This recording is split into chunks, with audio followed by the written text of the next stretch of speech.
Salary जितना बढ़ा सकते हो वो आप इनिशियल डेज में ही अपनी बढ़ा सकते हो। बाद में आपको एक्सपीरियंस आने के बाद वो एक साथ 8-10 साल का एक्सपीरियंस का जो थ्रेशोल्ड होता है वो कंप्लीट होने के बाद आपकी सैलरी नहीं बढ़ती है, ज़्यादा नहीं बढ़ती है। ऐसा मैं क्यों कह रहा हूँ? जी हाँ दोस्तों, आज की इस वीडियो में बात करेंगे सैलरी के बारे में। आप लोग जब मार्केट में एंटर करोगे ना, तो आप लोग एक चीज़ ऑब्जर्व करोगे, कुछ लोग होंगे जो बहुत कम टाइम में बहुत तगड़ी सैलरी लेते हैं, कुछ लोग बहुत अच्छे एक्सपीरियंस होने के बावजूद भी उन्हें अच्छी सैलरी नहीं मिल पाती, यानी वो जितना डिजर्व करते हैं उसके कंपैरिजन में जिसको कम समय में अच्छी सैलरी मिली है वो उनको उतनी नहीं मिल पाती, अंत तक नहीं मिल पाती। तो आज की इस वीडियो में आप लोग जब छोटे होगे, यानी जब आप एंटर करोगे, नए नए बच्चे होगे, मार्केट में जाने के बाद एज अ फ्रेशर्स जॉब ढूंढने के लिए जाओगे, उसके पहले ही आपको कुछ चीज़ें क्लियर होनी चाहिए कि आपका करियर का पाथ आगे क्या है। क्योंकि जॉब मिलना is one thing, is not big thing. ऐसी कोई बड़ी बात नहीं है जॉब मिलेगा, लेकिन सैलरी कितनी होगी ये बहुत इंपॉर्टेंट है। क्योंकि अल्टीमेटली आप काम किस लिए करोगे? पैसों के लिए काम करोगे। आप लोग मेरा यूट्यूब चैनल क्यों देखते हो? पैसे के लिए देखते हो। आपको ऐसा लगता है कि पैसे पैसे पैसे पैसे कैसे बढ़ेंगे, जॉब में कैसे बढ़ेंगे। आज की इस वीडियो में बात करेंगे इसी टॉपिक के ऊपर, straight to the point, not बकवास। अगर आपने चैनल को सब्सक्राइब नहीं किया तो प्लीज़ सब्सक्राइब कर देना। बहुत सारे लोग देखते तो है लेकिन सब्सक्राइब नहीं करते, प्लीज़ सब्सक्राइब कर देना। यहाँ पे इस यूट्यूब चैनल के ऊपर हम बात करते हैं बहुत अच्छे अच्छे टॉपिक्स के बारे में, स्पेशली सैलरीज के बारे में in the pharmacy field. Point के ऊपर आते हैं। नंबर 1 पॉइंट क्या है ऐसा जो मैं आपको बताना चाहता हूँ।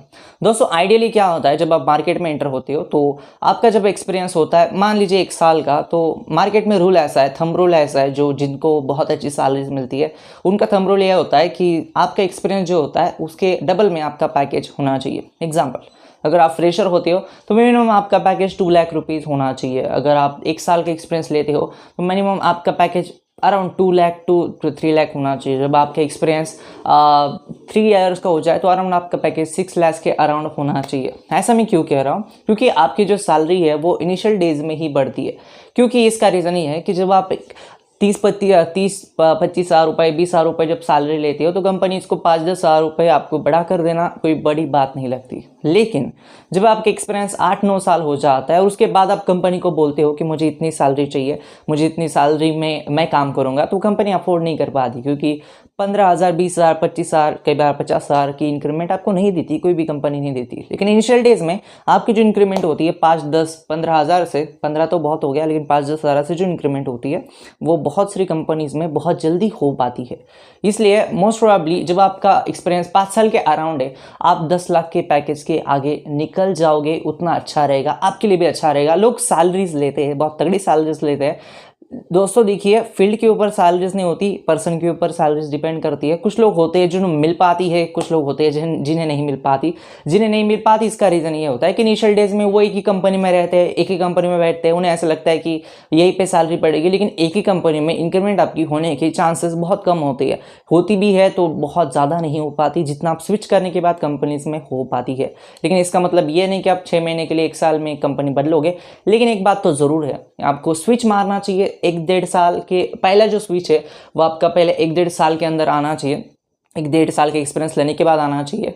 दूसरा वाला जो स्विच है अराउंड आपके 3 साल का एक्सपीरियंस होने के बाद आना चाहिए। और जो थर्ड स्विच होगा वो अराउंड 4.5 to 5 ईयर्स के एक्सपीरियंस के अराउंड आना चाहिए, थर्ड वाला स्विच जो होगा आपका वो।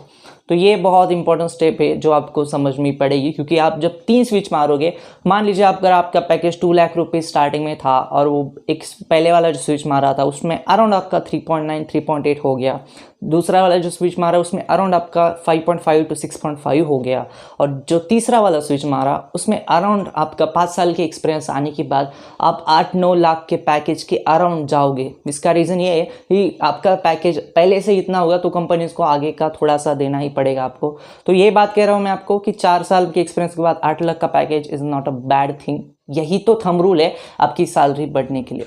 ये था आज का वीडियो को मैं एंड करूँ उससे पहले चैनल को सब्सक्राइब कर देना, इंस्टाग्राम के ऊपर फॉलो कर देना। और ये था आज का वीडियो। धन्यवाद दोस्तों ये वीडियो देखने के लिए, धन्यवाद।